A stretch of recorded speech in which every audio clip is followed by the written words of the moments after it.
Hey, everybody, it's Matt Michaels here, and I am with the owner and creator of FSW, the Future Stars Wrestling here in Las Vegas, Mr. Joe DeFalco. Joe, how you doing today? Thankfully, the guest that we have on might be able to help because I really hurt my back and I might need that Tomaste yoga to get back in action this week. That's right. We have on the DeFalco Files here today, Tomaste. How you doing, Tommy? Good. Thanks, guys. Thank you for having me. Thank you for coming on. Let me ask you, Joe's talking about a sore back and yoga, and you have this whole zenness going on. Where did you start picking up on these holistic type of things that are keeping you safe and healthy? Well, my yoga experience started in 2012. Actually, I should say my Bikram yoga experience, which is you're not familiar with that. It's a 90-minute practice. It's 102 degrees, 40% humidity. So it's pretty intense. It's a pretty intense situation. I actually brought Gregory Sharp one time, and that was a pretty funny experience, I gotta tell you. But so that's why he's angry now, because of that experience. he was sweating. We'll say that. And next to music, finding yoga was the closest thing I can describe to like a religious experience. Sure. It felt just made my body feel great, focused my mind. Yoga is one of the most beautiful things I've discovered in this world, next to what this is all about, professional wrestling and music. So And the working top for three me, tier of right there. course. And wrestling for future stars of wrestling, for Joe Yes. DeFalco. Yeah, no doubt. Well, Joe, that brings me to a question, Joe, about when was the first time that you saw Tommy? When did he get on your radar, and was it before the days of Thomas Day? Yeah, it actually was. I guess him and Mike Delight went way back in the, backyard. And Tommy was working for the rival company, if you want to call them a rival company, AU at the time. And a few of their guys came over, Tyshawn and stuff. But before that, Kid Vegas was involved and kind of put things together. So when we did one of our first shows at the Silver Nugget, we used some of the talent from AU. And Tommy was one of them. This kid Lex Luco, who Tommy was always way better than, Jay Cash, who became a regular. But they wrestled, and we were pretty impressed with Tommy. And unfortunately, their owner wasn't very, let's just say, he didn't really enjoy the fact that his guys were coming over and actually wrestling on our show, despite the fact that they, other than Extreme Thing, didn't really run shows. And it was like, your guys are getting experience. You think they would appreciate getting on as many shows as possible. So it ended up being a one and done, because I had talked to Tommy a lot on the MySpace days. And that was the first conversations, him, Cody, a guy who became Bryce Slavin, who was Nick the Trucker Tucker, and what was the other one? Wolf, it was really a band of misfits of those guys that would always hit me up on MySpace when they heard we were going to do stuff. And then unfortunately, the kibosh was put on, and, there were times we wanted to get, Tommy over, but he was very loyal to the company he started with. And it took a while for Tommy to come over. And I was like, yeah, what's the big deal? He's this tall, lanky, skinny kid. Gives a shit. You know what I mean? And, you know, he had the first match with us, which was obviously years after the 2009 when he was still very inexperienced. And like, wow, this guy is pretty good. And, you know, from then on, you know, he prayed to the Zen masters and he became part of FSW. And you know, Tommy, what is your you know, recollection of that first time wrestling for Joe, and that period of time where you weren't able necessarily to come to FSW and wrestle?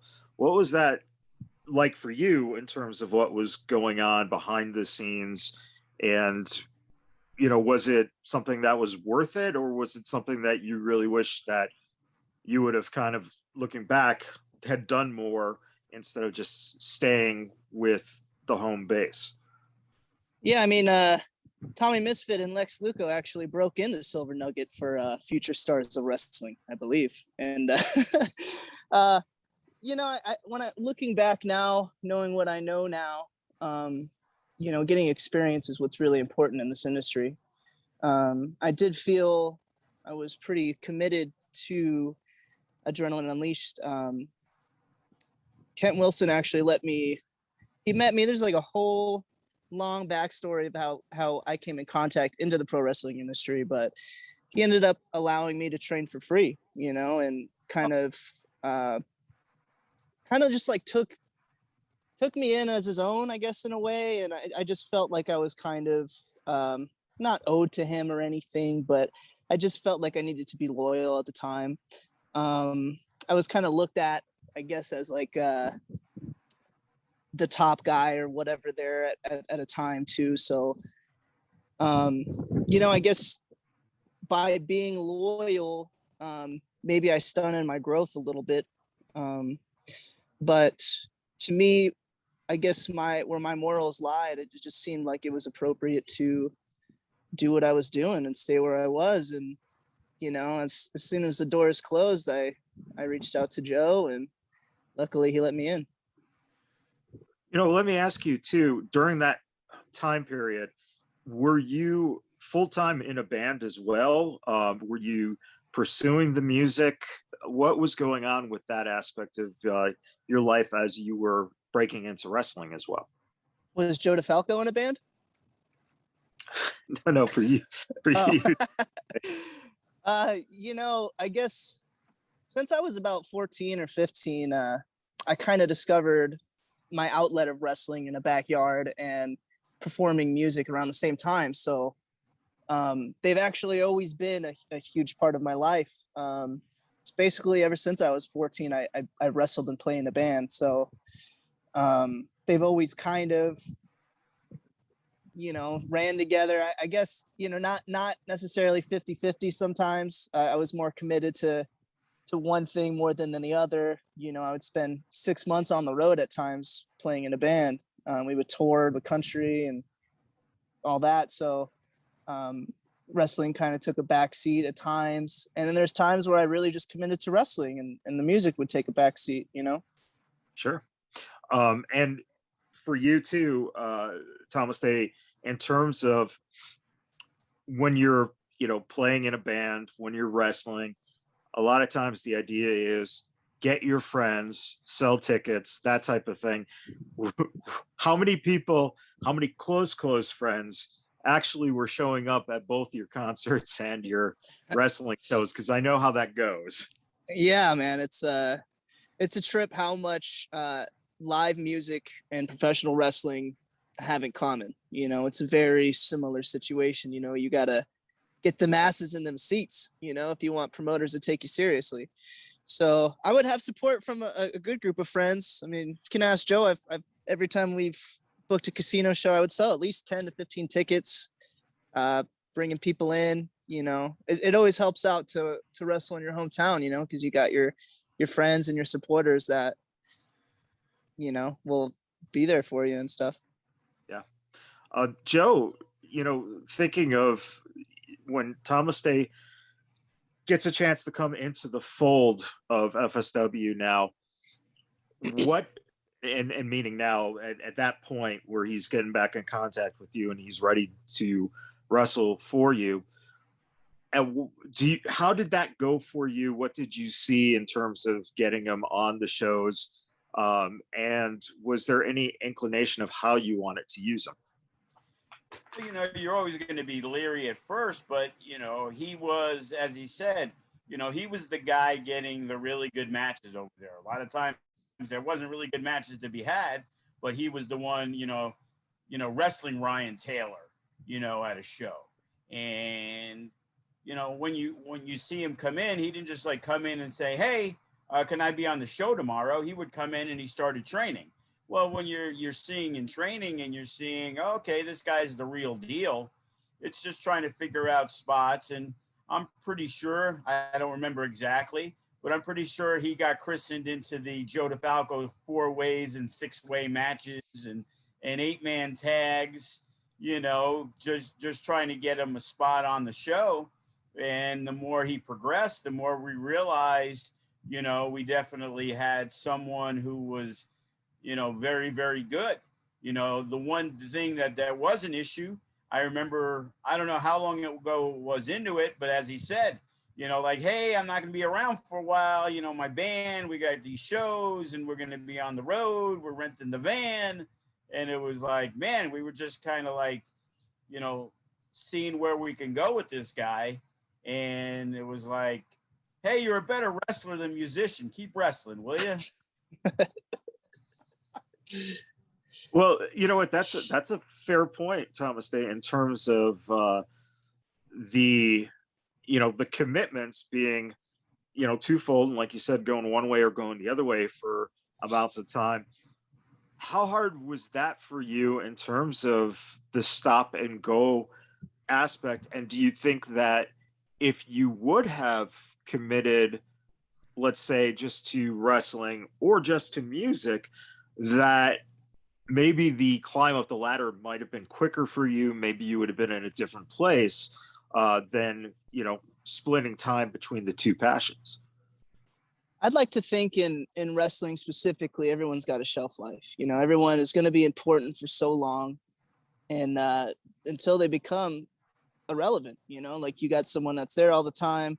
Sure, the crowd's going to be there with them, but I mean, there's only so many shows this guy's going to make where the crowd's like, I've seen this guy before, So I'd like to believe that it's worked out in my favor, kind of spreading my career that way where I'll be playing a gig somewhere or just be somewhere else doing something else and then coming back to wrestling when I feel like it's the right time.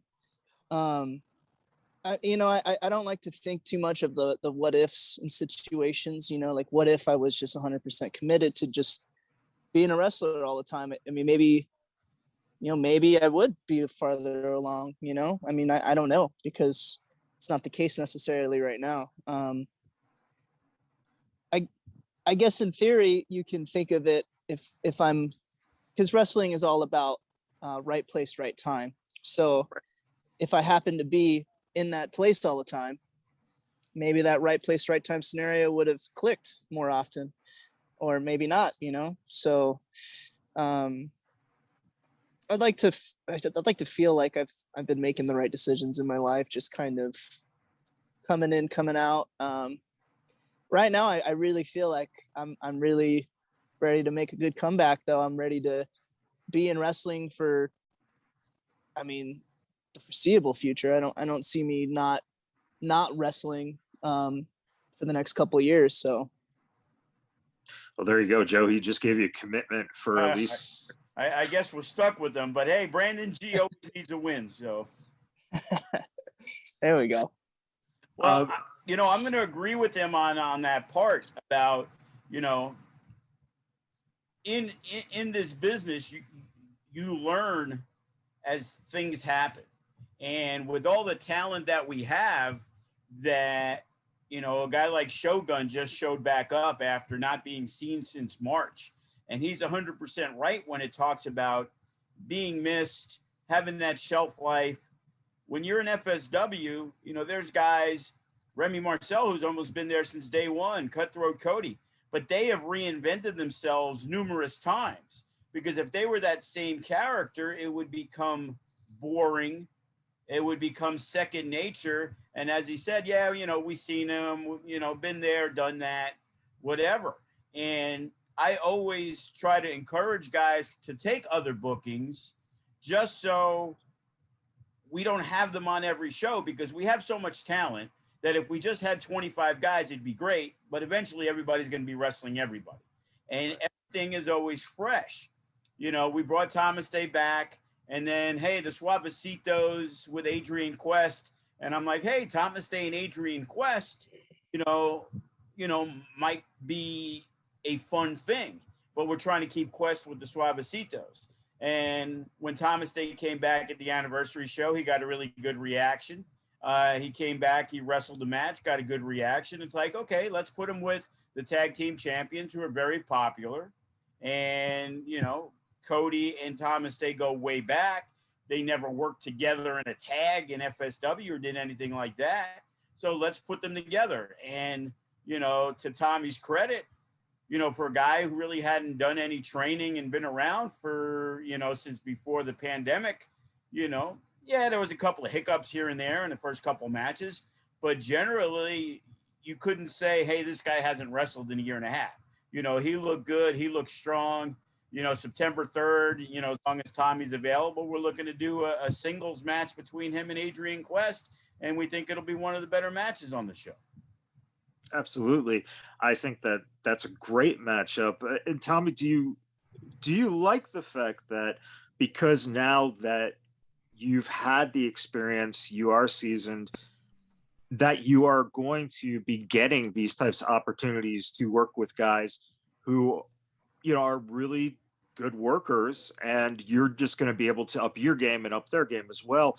Does that excite you to see where you can go during this, you know, period that you're going to focus on wrestling? Yeah, man, that's super cool. Super cool news. I'd love to work with Adrian. He's, in my eyes, a 5-star talent. We actually have unfinished business because him and Andy Brown took the Straps United Wrestling Network tag team titles from the Soul Burners. And they crushed my foot and ended up being my last match for a year and a half. So it actually kind of works out in a way. You know, you brought up Soul Burners. Let's kind of get into that. Joe, when did you first, you know, see Tomaste moving in this direction and the Soul Burners coming together? What's kind of your recollection of, you know, having those guys around? And did you think that this was something that would work between the two of them in terms of their chemistry? Well, I, as everybody knows, was one of the biggest Ryan Taylor fans in wrestling. You know, the guy can do it all. Looks like $1 million. But what impressed me the most about Taylor was always, you know, the reversals, the submissions. He could put you in a pretzel like it's nothing. And Tommy, to me, was like a junior version of Ryan Taylor. Everybody would see the missile drop kick and the 450 off the top rope, and everybody looked at Tomaste as this, you know, high-flying wrestler. But to me, his value was just like Ryan Taylor's. Like, if you watch this guy wrestle around, you know, he can embarrass some of the best wrestlers around. And that was like a very underappreciated talent of his that I saw early on. And I'm pretty sure the Soul Burners were already tagging in Hollywood, but I know Tomaste was involved with Sandra Moon at the time. And then with Taylor being used more frequently, it was perfect, because the one knock on Ryan Taylor was personality, character, wasn't a promo guy. And being that, again, he's another SoCal guy coming to FSW that isn't being used all the time, it's harder to get him over with the FSW fan base. And having Tomaste as the leader of the group let Ryan Taylor kind of do what he was best at. and that was wrestle his ass off. So putting them together as a tag team was a no-brainer, you know, and, you know, they had, you know, as good a success as they had in that short period of time. But to me, these guys are two similar wrestlers that, as I said, I loved Ryan Taylor. So to give him something good and put him into something meaningful, it had been a while. You know, the last time we did anything major with Ryan Taylor, first was the No Limits tournament, where he ended up wrestling Jacob Austin Young in the finals. That's how highly we thought of him. But I felt giving him the rub when he feuded a little with Kevin Cross, you know, back in the day. We actually had Ryan Taylor was the first guy who really laid out Kevin Cross in any kind of angle. So, you know, it was great to see. It's disappointing that, you know, Taylor didn't really get a chance at NXT. They got him on TV. It seemed like he was moving along pretty quickly. They got him, you know, into a faction, and then, you know, their loss maybe becomes me and Tomast's gain again if he wants to come back to Vegas. Well, Tomaste, what was the origins of the Soul Burners, and did you know, how well did you get along with Ryan before you guys started tagging, or was it once you started tagging, you guys got to know each other a little better and then were able to translate that into matches? So Joe, I'm the Weenie Hut Jr. Ryan Taylor, huh? Yes. Hey, you know, that's actually still a pretty good compliment, I gotta say. You know, I met Russ in 2011 or 2012. He was actually one of my trainers at AU, and we were pit together in a steel cage match at one of the Extreme Thing events at Adrenaline Unleashed, and it's like one of the, I guess, biggest moments in wrestling that I had at that moment or at that time. And you know, it was a big opportunity to wrestle with a guy that was so established. One of the first wrestling shows I ever went to was not one of the first, well, when I was already in the industry, was a Cauliflower Alley Club in 2009, where he main evented. I think he was defending the NWA Heritage title against Chris Hero in the main event. I was going to say, was that the one with Chris Hero? Yeah, I remember that. Yeah. That's the first time I got my eyes on him, and I was like, man, this guy is really freaking good. Yeah. And to end up having the opportunity to pair up with him is just like, you know, it was great. It was a great opportunity.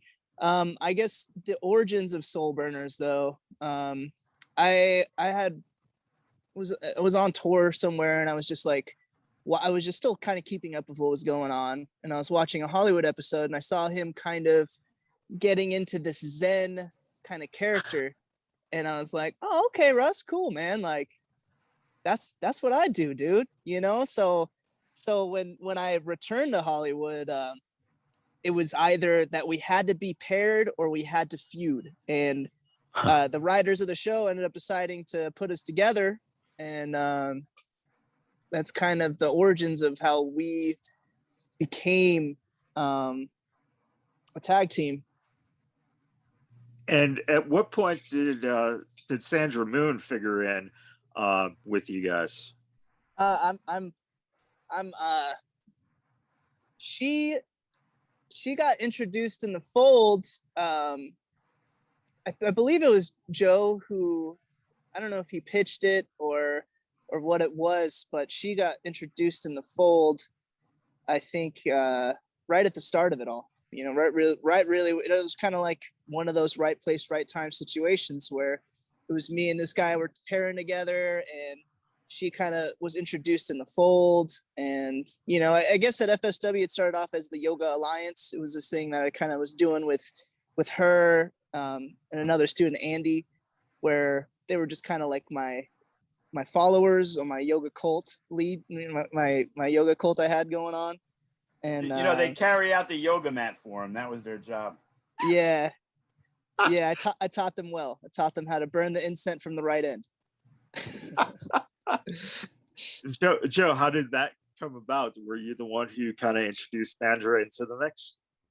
Yeah, like I said, with the Yoga Alliance, he was doing that, and Sandra was getting close to being ready to wrestle, but she wasn't quite there yet.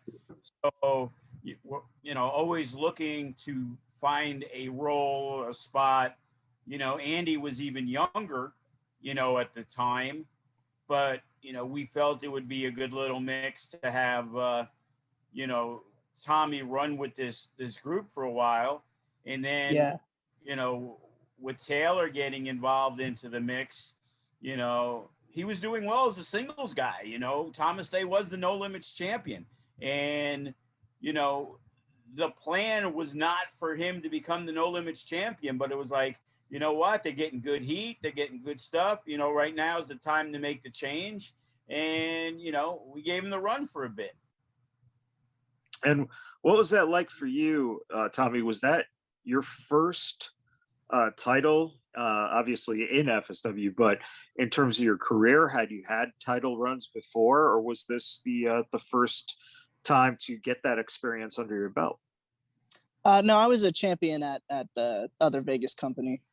For like they gave me the belt, and I was kind of like the guy there for a little while, and then but yeah, it was my first FSW title. Joe, important title if you ask him. Well, Yes, Joe, sir. did it ever cross your mind of bringing in Tomaste while he had that title for the other company and having him do a dump in the trash angle? Nah, he wasn't coming over from before he had the title. So, why would we bring him in to disparage? I don't want anybody disparaging my title. So, despite the fact that I may not get along with somebody, I'm not going to look to, because it doesn't hurt anybody but the wrestler guy that you want to bring in. Like, right. It would put Tommy in an uncomfortable situation. Like, hey, will you do this? And he's going to probably be like, fuck no. Why would I do this? Why would I want to work for an asshole like that? That would be my response. So, never a thought. And Tomaste, what was it like for you guys holding the Championship Wrestling from Hollywood tag team belts? Was that something that manifested out of the fact that you guys had put in the time and effort over there? Yeah, it was a long journey for sure. We had started teaming, I believe it was like September of 2018, and then I broke my jaw. I got my jaw broken in San Diego, and then that definitely put my wrestling career on the shelf for a little while.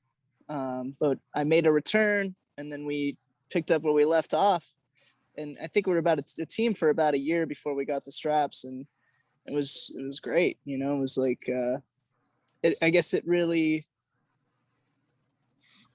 it made me like a major player, I guess. It's a really prestigious title to hold on the independent circuit. So it was it was a great opportunity. And Joe, you got to wrestle guys like the Scum and Tito and Che, right? Yeah. The Scum was like that's where we took the straps off of, and it was that was a great opportunity. These are like very, very talented guys and monsters, just freaking monsters, so I was like 160 pounds at the time, so it was a good opportunity. Not like now, he's bulked up to 173. 185. I've been picking up things and putting them down. Well, Joe, when you look at the Soul Burners, you look at the popularity, with the FSW crowd. After a while, they became a very, beloved tag team, I would say. Did you ever think about the fact that maybe they could be the champions, or was it just a sense of timing, being in the right place at the right time, where they just didn't have the opportunity because of who you already had on the roster?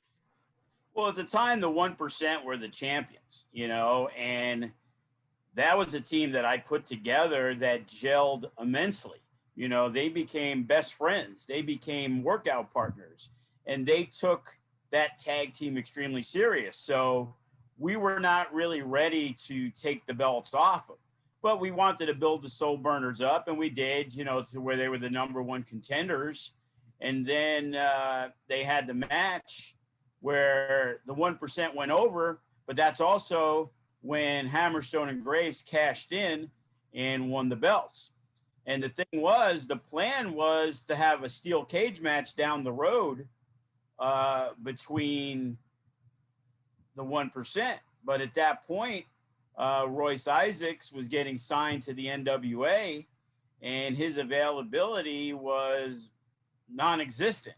So we had to change plans. They did wrestle for us one more time, and that's when they wrestled Tito and Che, and we actually changed the finish the day of the show because, you know, we learned that that was it. This was going to be Royce's, you know, final appearance there. So it made no sense for them to beat, you know, a tag team like that. And it's like, you know, on the back burner, we have the Soul Burners because Ryan Taylor is going to become available again. The Scum are available again. Tito's been running in the singles, but, you know, there's rumors that Che Cabrera is looking to, you know, maybe return soon. You know, Toko Uso. Those are 4 monster tag teams that have a really good tag team division. But, man, if you added those 4, I'll put our tag team division up against anybody's, and I mean anybody's, you know, that you could watch on TV today, you know. So, you know, it's definitely an interesting problem to have. But right now, with Tomaste being back, you know, the goal is to get him doing some single stuff. And, you know, let's see where the future lies. You know, Nevada State, the No Limits again, you know, tag teams, you know, whatever it is, you know, I know he's up for it, and he's always going to give us a quality match.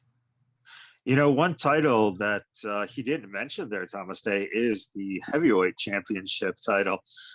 Do you see yourself in your eyes as a singles competitor, someone who could challenge for the major belts, not only in FSW, but any of the companies around the country?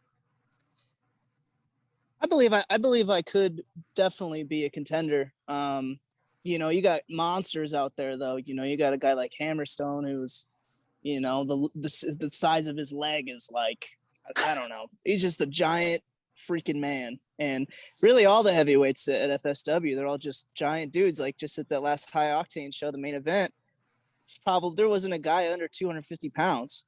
You know, it's not unrealistic for me to be a serious contender with these guys, but, you know, I just got to put on some more weight. It's definitely the part of where I'm going though. I don't see me. I found a passion for lifting now.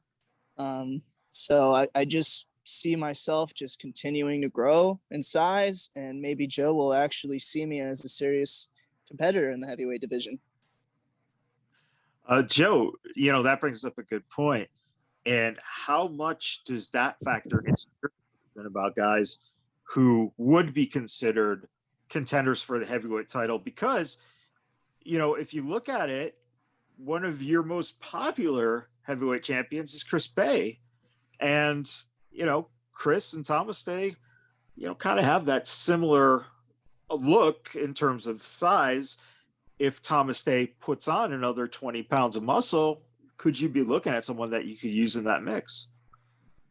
I don't look at the heavyweight championship as a weight thing. I look at the heavyweight championship as the most deserving guy. And if Chris Bay was 240 or 160, it didn't really matter. At the time, when we were looking for a heavyweight champion, you know, Chris Bay was a guy that, you know, checked the boxes. You know, there was a time when Chris Bay was feuding with Damian Drake that Damian Drake was checking the boxes. But things happened. He went to China. He came back. Other things took over, you know, and things just change. And I don't look at Tomaste and say, well, he's only 180. He can't be the heavyweight champion. I don't look at, you know, Juicy and say, well, he's 380 pounds, so he should be the heavyweight champion. I look at, the most important thing is the stories we're trying to tell, trying to get the best matchups, and trying to, see there's many guys that we thought were on path to become the heavyweight champion, and then they never won any championships because it just wasn't the right time, the right place, the right moment. Remy Marcel held the heavyweight championship. It was only for 2 weeks, Sean Ricker and Tyshawn Prince. But again, when we needed somebody because Ricker was leaving to go to the WWE, we had to make a decision on who the right guy would be. Kenny King was our first champion. Nobody's confusing Kenny King with being, a monster. So it's just right place, right time, right circumstance is the most important thing, and if things match up, then, the sky's the limit. Obviously a guy like Tomaste has a better chance of being the heavyweight champion right now than Brett the Threat. You know what I mean? It's like, it's experience is important. I like Tommy a lot, and he decided during the pandemic that he was not gonna, be around. And, for some reason, people seem to think that I hold grudges and I do this. And it was like, when Tommy was ready to come back, it's like, cool, let's figure out what we're going to do. It's like, he's a good dude. He always did great business, and he's a really, really great wrestler. Why wouldn't you want a guy like that? And he sells tickets. So, that's a guy that you can count on. And whenever there was things going on that stopped him from being around, he was always upfront, honest, and said, hey, this is what I'm going to do, blah, blah, blah, I'll be back.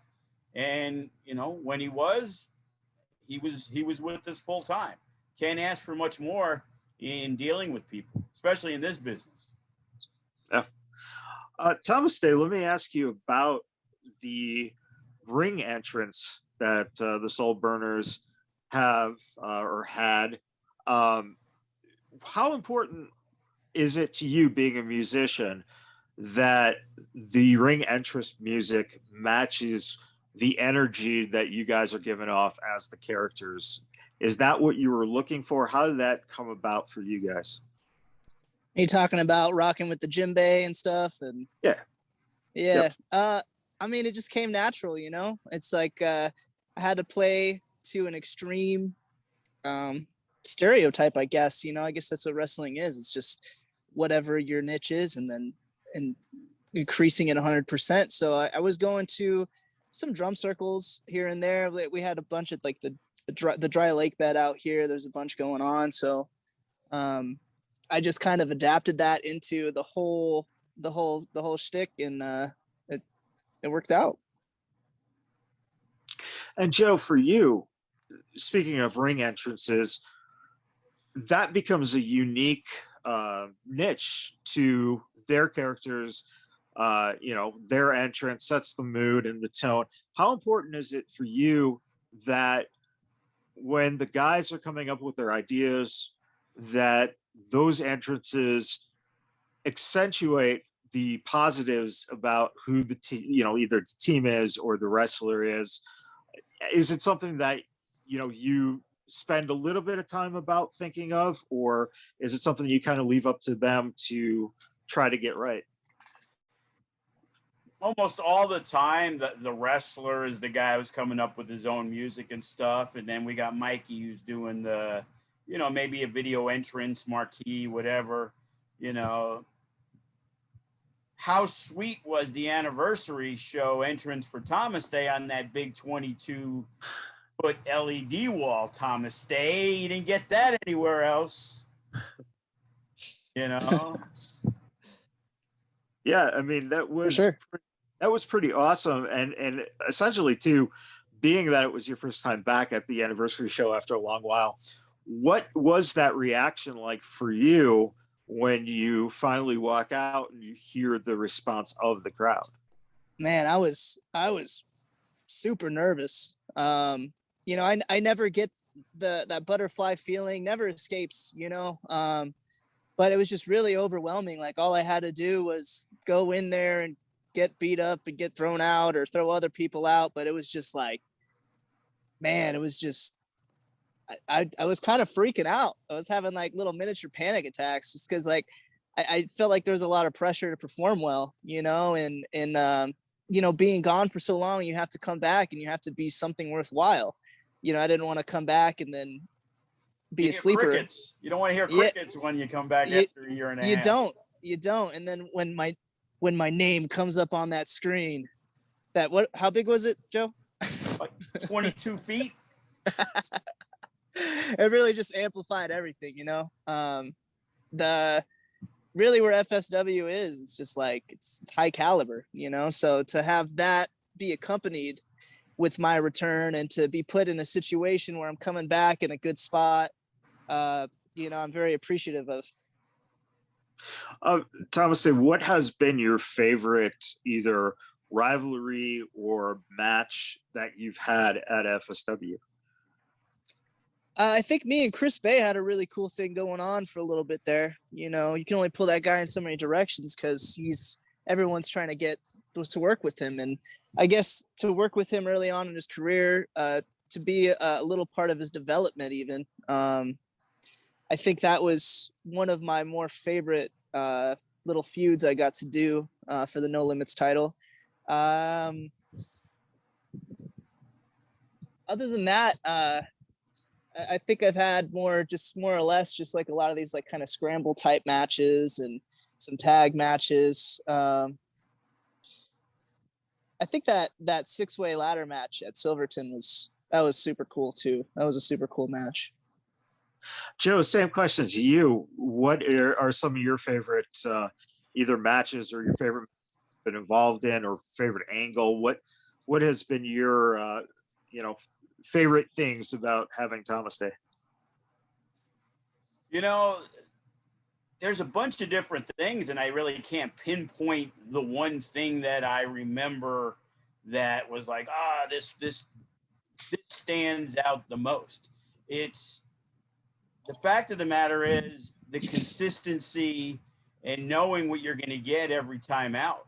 You know, it's like Natural Born Killers coming up, and Tommy's a guy I'd really like to have. There's a couple of guys that I've wanted on that show that never worked out. One is Ryan Taylor, and the other is Tomaste, and the third was Eli Everfly. And I finally got Eli Everfly on this one to go on against TJ Perkins in what I think is going to be the best match of the night, you know. And just watching, you know, Tommy's development in FSW as a guy who had to climb the ladder, and he had to put in the work, and he very quickly, you know, rose.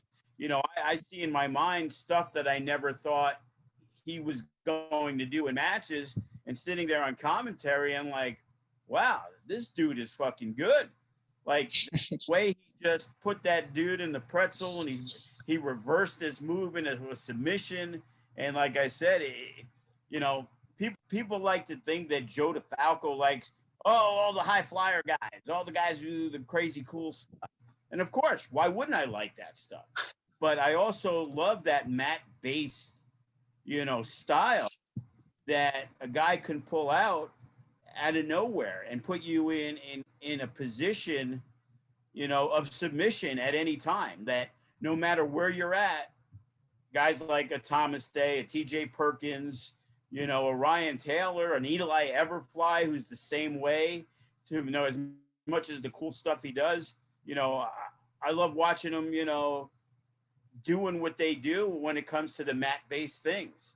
And that's, I guess, my hidden secret of what I really like when watching, you know, a wrestling match. You know, it's great that he, you know, Tomaste doesn't really miss his 450s too much. So, you know, it's always good to see. But I always like the technical aspects of, you know, the different variances of things that can be done when a guy's in a position and how he's able to switch it up. I think I've retired 450 now. I think Bodie does it. I think Bodie does it better. So There you go. So yeah, you're too old for that now. You need to rely on tapping out Adrian Quest. Well, let me ask you really quick about that, Tomaste, in terms of developing that type of, essentially chain wrestling style, the grappling style. Was that something that you learned from your in-ring training? Was it something you learned through the fluidity of learning how to, put matches together? Or did you have prior grappling experience as a high school wrestler, where you had a foundation of understanding what mat wrestling was before incorporating it into pro wrestling? Well, no high school wrestling experience. I guess like where my wrestling journey started is, even being in the backyard or whatever. It's since I was like 13 years old, I've been doing it, 13, 14 years old. So I just think just that consistency of, and I used to train every day, like I see like how a lot of the guys at FSW now, they're at the school every day. Like that was me for 4 or 5 years. It's just this experience that you get that you can't get really anywhere else, is instead of being in the ring. So I guess I developed that working with some of my trainers, working with people over the years. I think Ryan Taylor had a huge impact on I guess how to work things out in my mind, like how to develop into a savage, like to have that mindset in the ring, to really put someone in a pretzel and to, I guess, transition into different moves and to be fluid with it all and to make it make sense and to be entertaining and while doing it, because it's kind of a stale thing, like chain wrestling can be looked at. Some people will be like, man, that's just boring. I want to see someone jump off the ropes and do a missile drop kick or something, So I guess Ryan Taylor kind of put it in my mind how to link things together and just be a savage. Joe, what do you think of how far Thomas Day has come since you first saw him?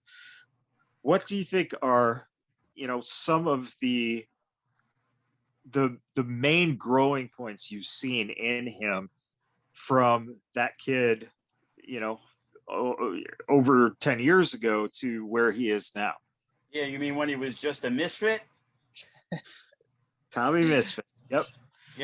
I'll tell you, when you first saw him, when I first saw him, I knew he had potential, but he never reached that potential till he became part of the FSW family.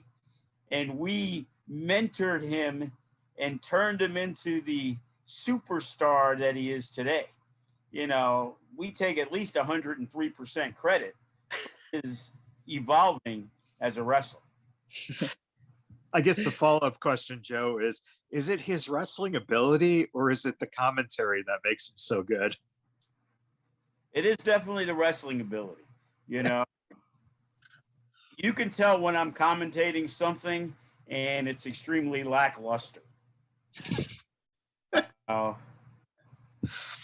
Unfortunately, and watching the 6-man this past week with the Death Proof and the Suavecitos, really good match. You know what I mean? And it's like, obviously Thomas Day and Adrian Quest, they go way back to doing stuff, but Adrian Quest is also a different wrestler than he was a year and a half or 2 years ago. He's got a lot more confidence. He's got a lot more experience. We had issues with him early on in FSW portraying a heel, because the reason I brought him in was because of his athletic ability to do some really cool things that as a heel, he kind of didn't do. And it's like, bro, I brought you in to be you. And, I look forward to, Thomas Day with the new crop of guys, to be able to work that he may have just seen as, little babies training a year and a half, 2 years ago, to where now they're like, full blown. Has Tomaste wrestled Ice Williams before? I haven't. No. There you go. And that's definitely, a matchup for a guy like Ice Williams, is No Limits champion, to take on all comers. And, a few wins under the belt for Tomaste, puts him right in line to maybe, get a second run as the No Limits champion. That's a great question, Tomaste. Is there anybody out there that you're looking at that you haven't worked yet that you would like to, work with and, get that experience under your belt? Either younger guys, who essentially you'd be giving a little, wrestling clinic to, or guys who are of your experience or longer, who you haven't had the opportunity to work? Yeah, man, I'm really open to working anybody. I think it's awesome to get in there with somebody that even I don't know and make a match look like a great match. It's kind of like a personal challenge in a way. It's like if I've never heard of somebody and I get in a ring with them, I don't know what they do. It's to figure out while talking to them what we can do and to put something together. As far as like anybody I would like to wrestle, I know FSW produces great wrestlers. So really any of the students out there right now, I'm very open to working anybody, like a Brett the Threat. That would be a great match. Just really anybody. The battle of the 450s. The only is you hit a 450. Tomaste versus Bodie. That's a marquee student show. That's what I'm saying. It's a Future Shock main event anywhere in the United States. Yes, sir. But I am really excited to wrestle Adrian Quest. He's no slouch. He's a New Japan mainstay. He's a very talented guy. So I think getting a chance to roll around with him, that'll be a challenge to me. And I'm really open to that. I'm really open to growing and to becoming still a better person. I'm never stop, you never stop growing. The second you do, you're, a stale piece of shit. Absolutely. Absolutely. Joe, did you ever think or ever ponder asking Tomaste to potentially turn heel by going back to Tommy Misfit? Well, the funny thing is he left as a heel and he never did anything to be anything different, but he came back and he was automatically a babyface, because right. Again, our longtime fans were happy to see this guy who they hadn't seen in a long time, who's extremely talented.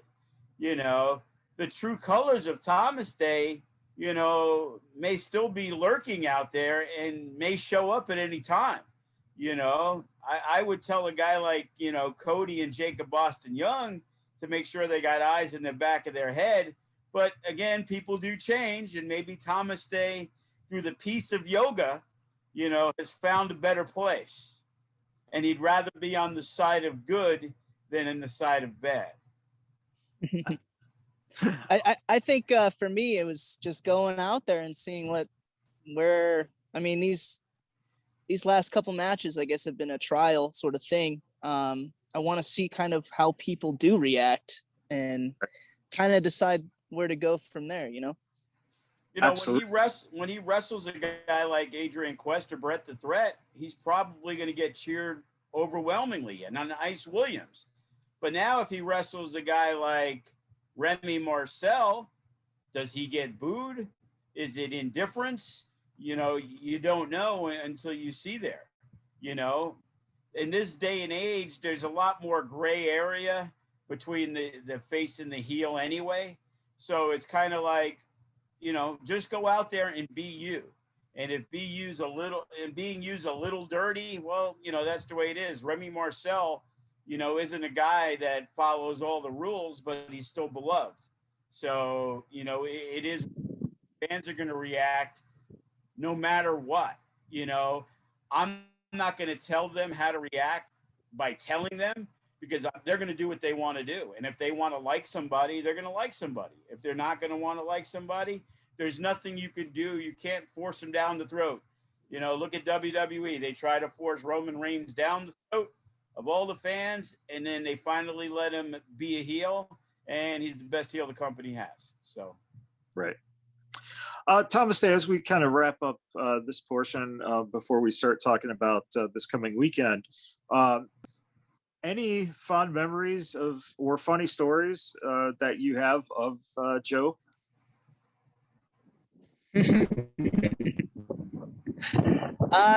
Just meeting Joe for the first time. Well, I guess meeting him for the first time even when I was, like 18 or, back in 2009.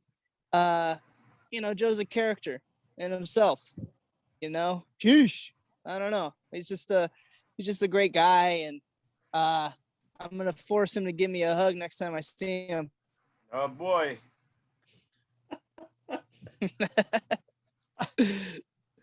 And Joe, any final thoughts or stories about Thomas Day before we talk about the weekend?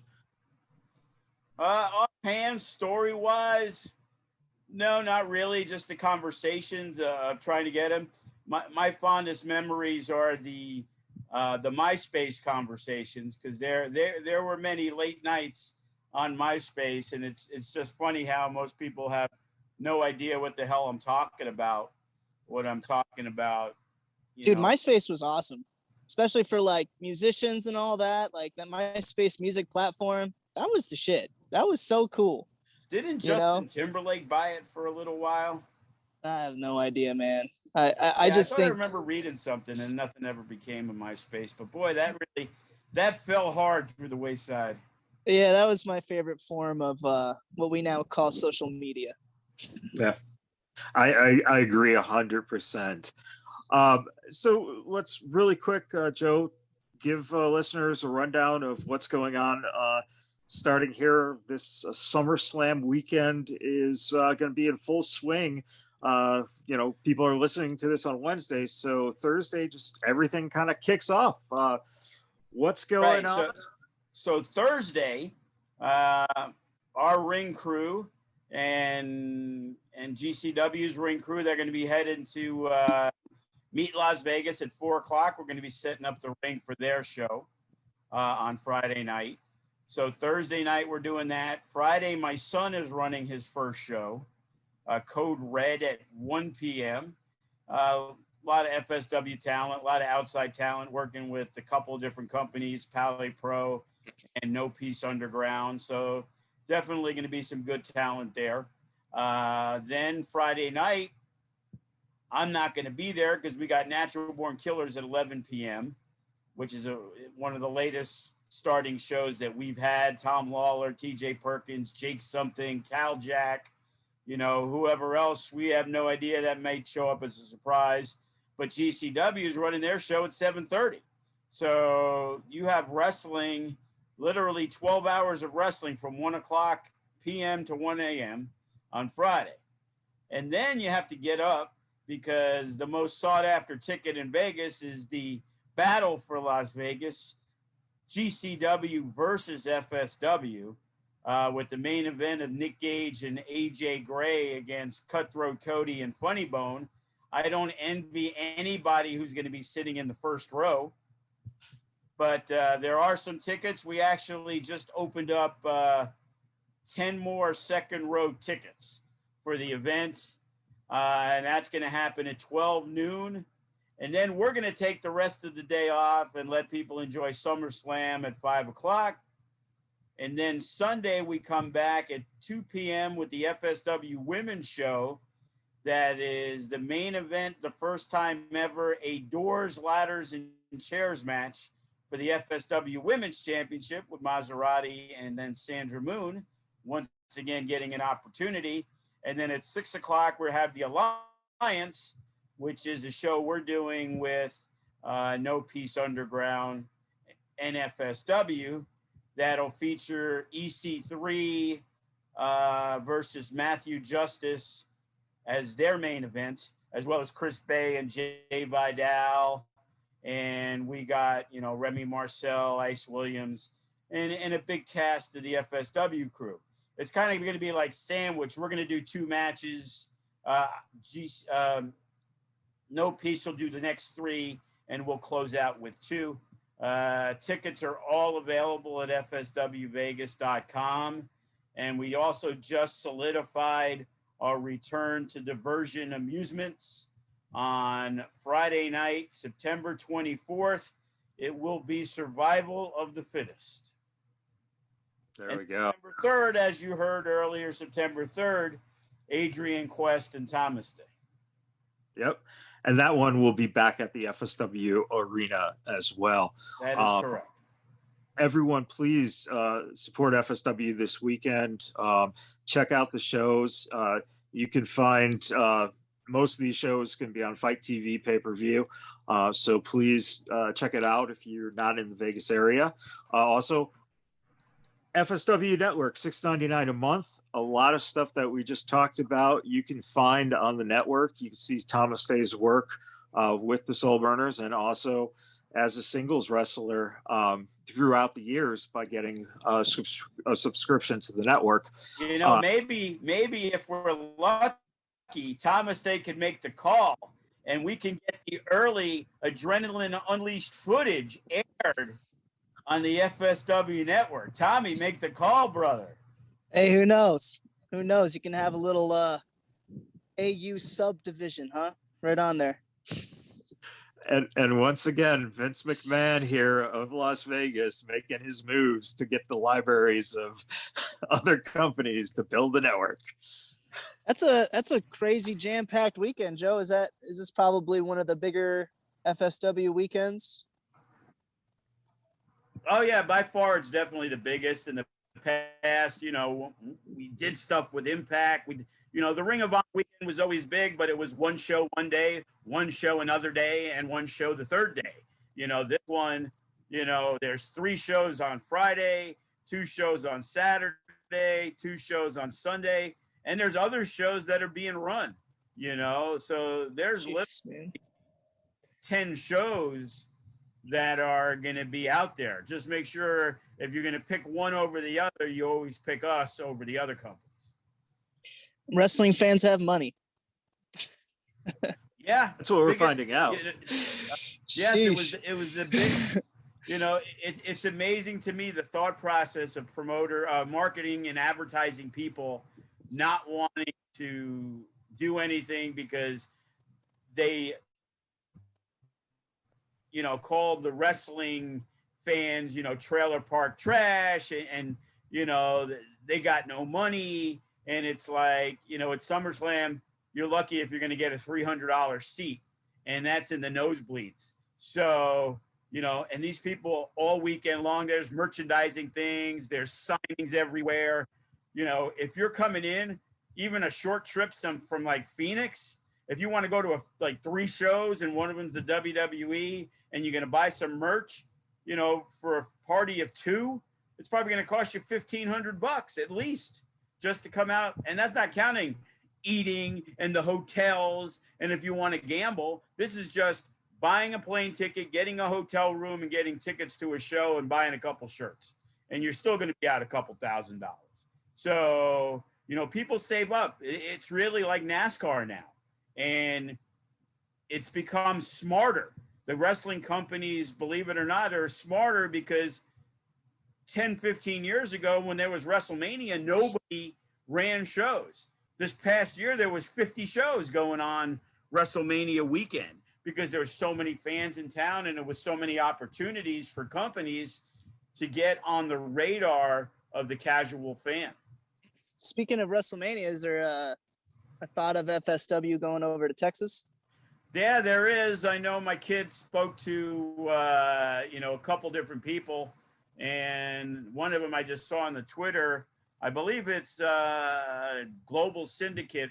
Hammerstone's their champ out of New Jersey, that they weren't up and running, and they were doing some joint stuff together that we got to touch base with. There's also another one that I think they did the show a few days ago. He came down and Matt Vandegrift went down there to wrestle Mysterious Q, and he wanted to use Funny Bone and some of our guys, and he may have a venue for us to do something WrestleMania weekend. So fingers crossed, you know, love to do it. My schedule is wide open. What do you mean? We're going to be using the Tommy Misfit band's van to take 22 people down there. Hey, if we could play too, that adds to it. There you go. You know, I was just going to ask that question. Joe, have you ever thought of using Tommy's band to play the entrance music for different wrestlers? Well, here's a Tommy's band story. Years back, there was, I guess, a problem with a venue or whatever where Tommy was running this little thing, and he was like, "Hey, can we use the FSW arena?" And, you know, without thinking very much about it, I'm like, "Yeah, absolutely."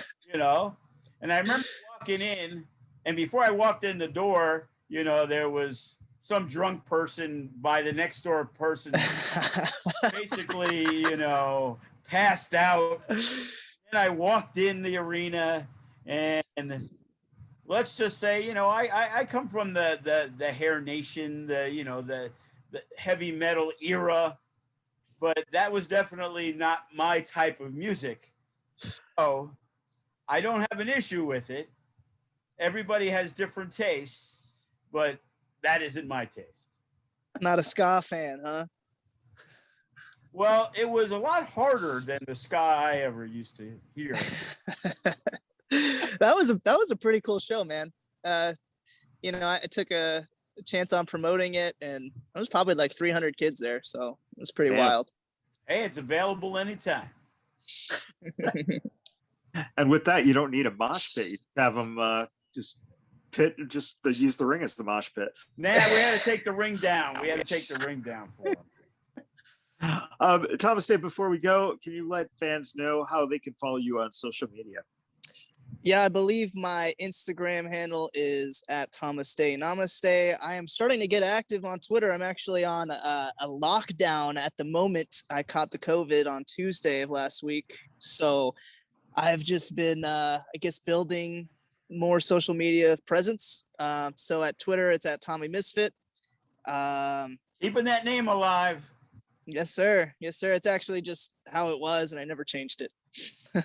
At AOL.com. And don't forget to check out Tommy's MySpace page, everybody.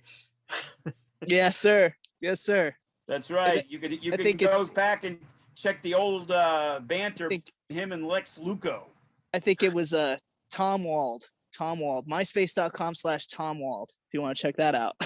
Yeah, I remember Tom.